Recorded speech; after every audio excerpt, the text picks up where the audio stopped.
안녕하십니까? 올해로 39세가 된 돌싱남입니다. 혼자가 된다는 걸 상상도 해본 적이 없고 막연하게 두렵기만 했었습니다. 그런데 요즘은 이혼을 앞두고 있던 때보다 더 즐겁고 더욱 더 피곤하게 잘 살고 있네요. 혼자가 된 지도 벌써 3년째입니다. 전처는 제가 일에만 열중하고 가정에 소홀했으니 제 잘못이라고 했지만 아직도 그게 제 잘못인지 모르겠습니다. 퇴근하고 나면 아내가 집에 없는 날도 잦았습니다. 전업주부였거든요. 그런데 어디 가는지 말도 안 하고 전화도 안 하면 당연히 퇴근한 제가 걱정하지 않겠습니까? 그런데 아내는 계속 어디 다녀왔는지 말도 안 해주고 알게 뭐냐는 식으로 나오길래 정말 의심하기는 싫었지만 자꾸 안 좋은 생각만 나게 되더라고요. 그때쯤 아내는 한동안 안 하던 화장도 다시 하고 그랬거든요. 시간을 들여 알아보니 아내는 제 예상대로 저 말고 다른 사람을 만나고 있었네요. 그것도 한 명이 아니고 둘씩이나 말입니다. 다행히 기책 사유가 아내에게 있었기에 제가 위자료 하나 물어줄 필요는 없었습니다. 둘 사이에 자식도 없었고 갈라선 뒤에는 따로 고민할 필요가 없었습니다. 하지만 그 정신적 충격은 정말 오래 가더라고요.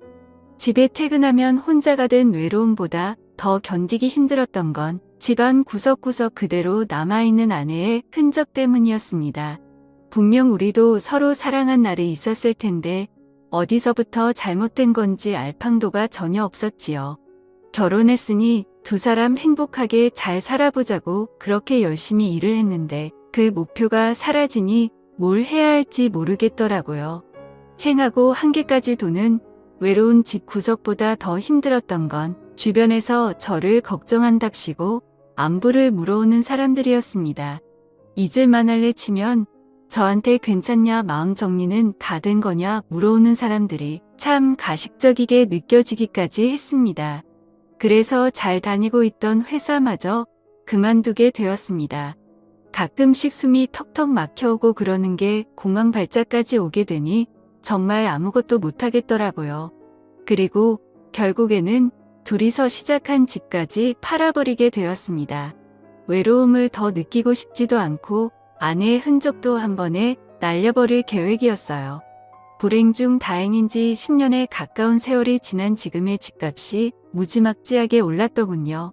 집값이 오른 게 내 집만 오른 게 아니다 보니 결국 그 집을 판다고 한들 더 좋은 집에 갈 수 있는 상황은 아니었습니다.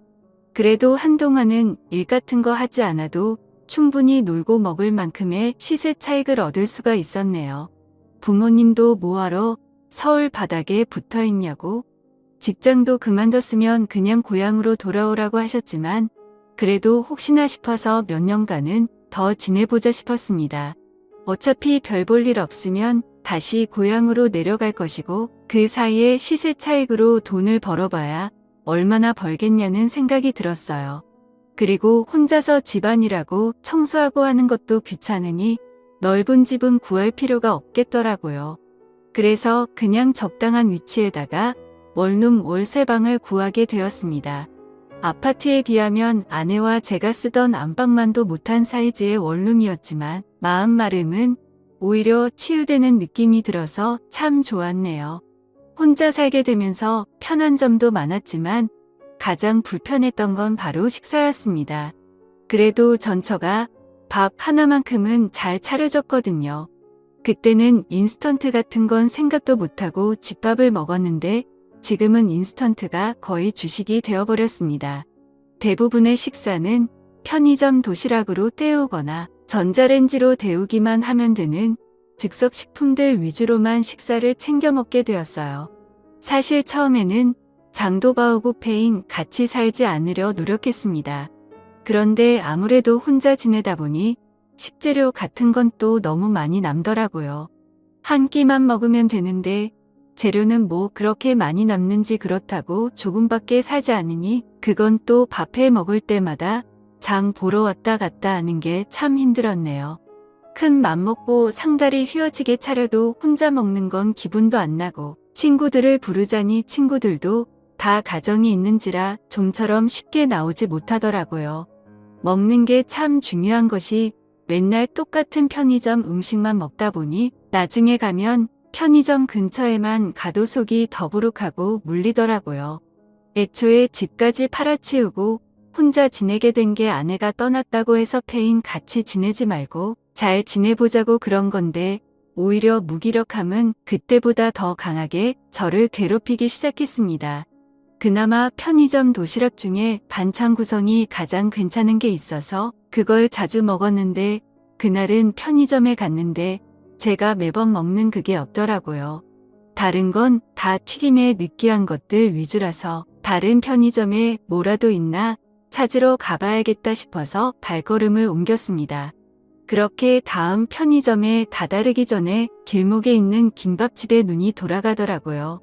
동네에 하나씩 있는 그런 김밥집입니다.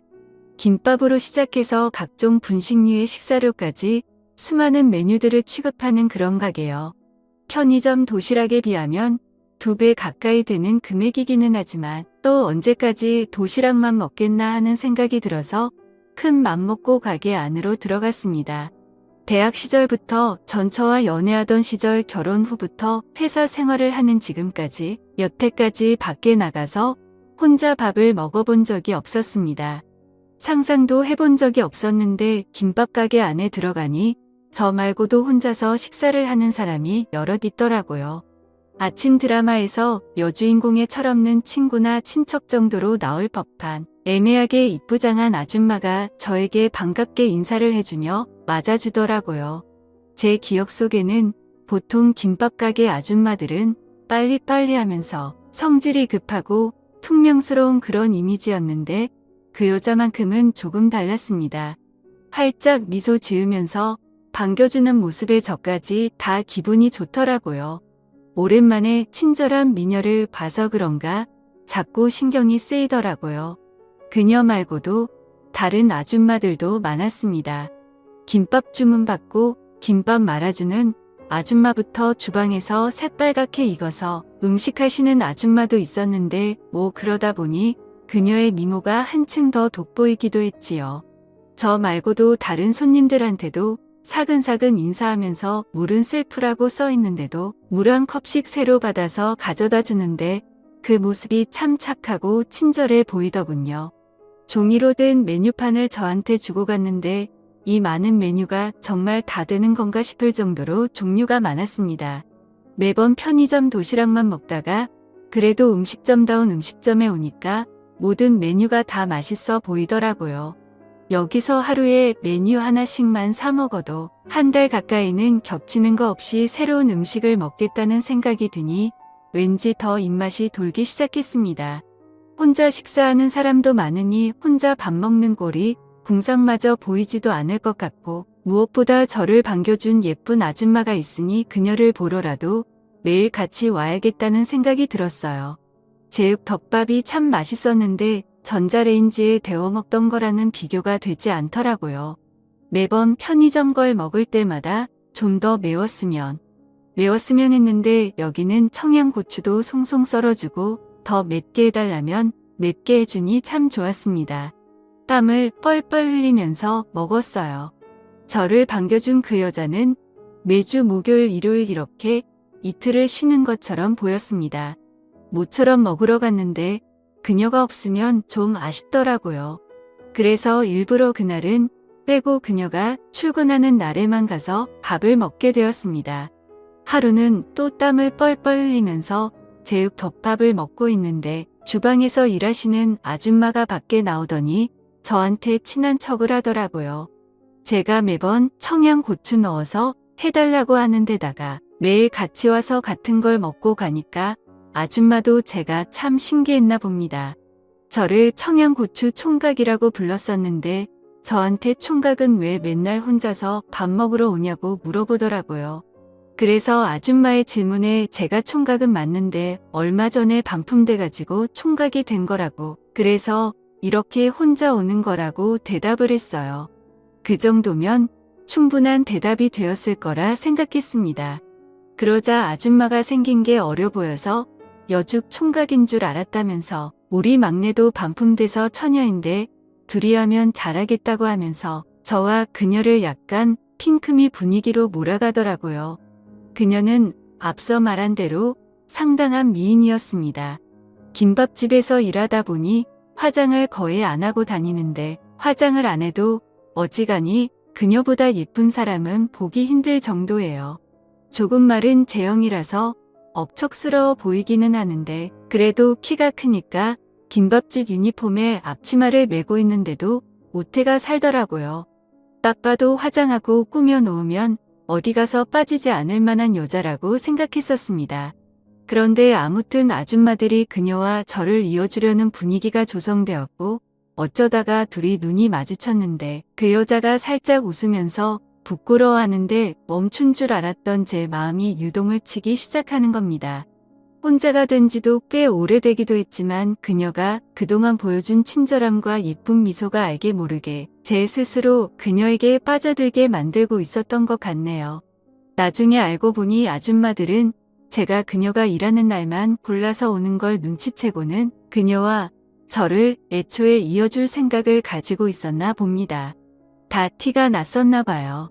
그래도 둘 다 한번 다녀와 본 사람이라고 그냥 저냥 대화를 나누는데도 그녀와 저 사이에 묘한 공감대가 형성이 되어 있고 대화도 잘 통했습니다. 그 뒤로부터는 제가 식사하러 오면 그녀는 일을 하다 말고 그냥 제 앞에 마주 앉아서 제가 밥 먹는 걸 지켜봐줬습니다. 반찬이 모자라면 김치와 단무지뿐이지만 새로 가져다주고 물컵이 비면 물도 채워줬습니다. 저는 점점 그녀에게 빠져들게 되었지요. 그러던 어느 날도 평소처럼 밥을 먹으러 김밥집으로 향하고 있던 날이었습니다. 보통 가게가 통유리로 되어 있잖아요. 그래서 길 건너편에서도 가게 안쪽이 보이는데 그녀가 창가 쪽에 앉아 있더라고요. 괜히 기쁘게 빨리 가야겠다 싶었는데 그녀 맞은편에 저 말고 그녀 또래의 남자가 앉아 있는 겁니다.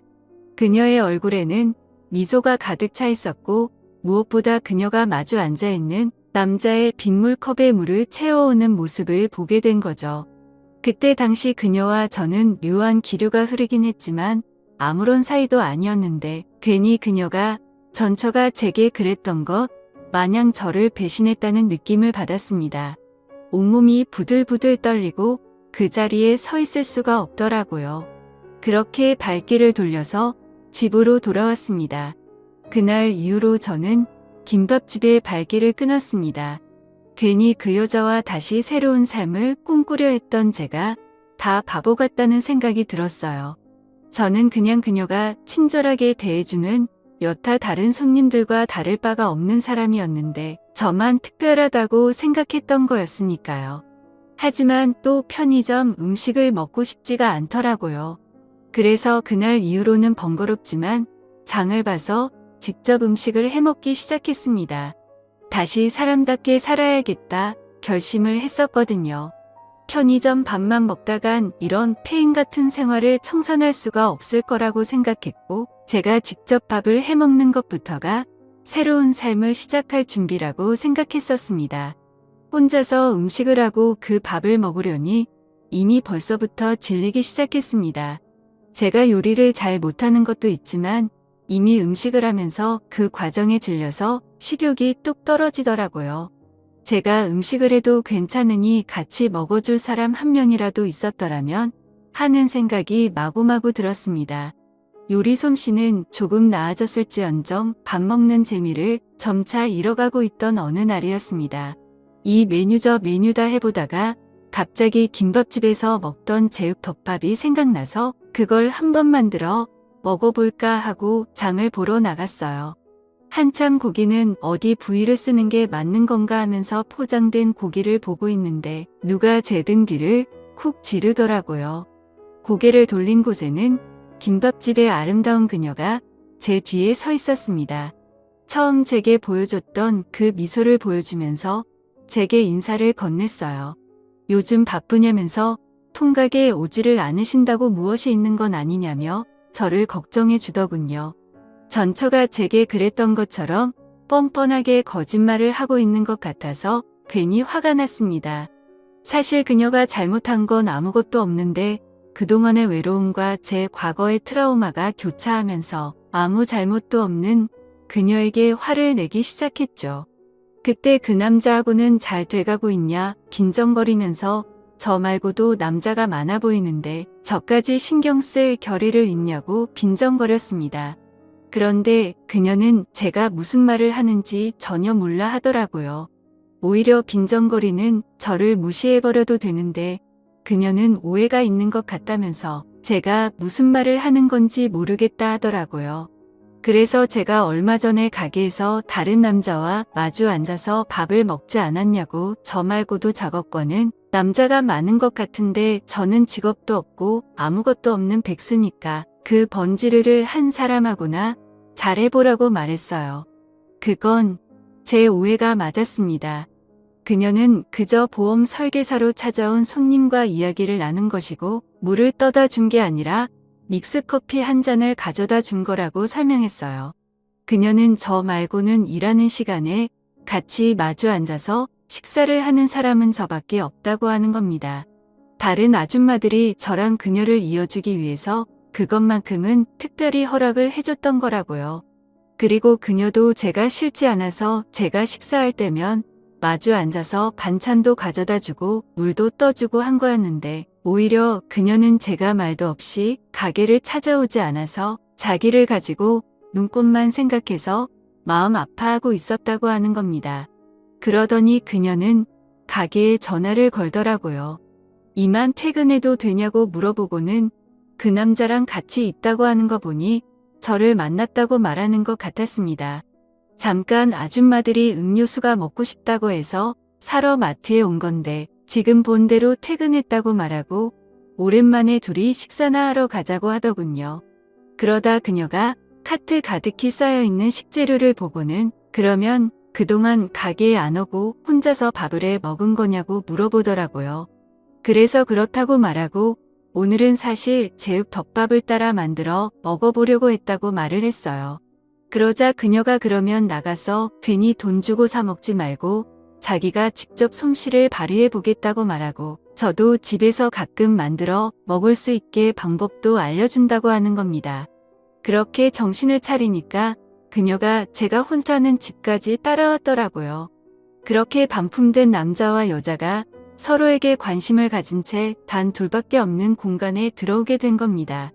이후에는 말하지 않아도 무슨 일이 일어났는지 다 아실 거예요. 비좁아 터진 원룸에서 정말 불같이 눈이 맞아서 서로의 마음을 확인했습니다. 그리고 마치 아내가 된 듯이 그녀는 부엌에서 저를 위해 음식을 만들고 있었습니다. 그 모습은 정말 사진으로 찍어두고 싶을 정도로 보기 좋았어요. 가게에서는 서빙만 하는 줄 알았는데 요리도 곧잘하더군요.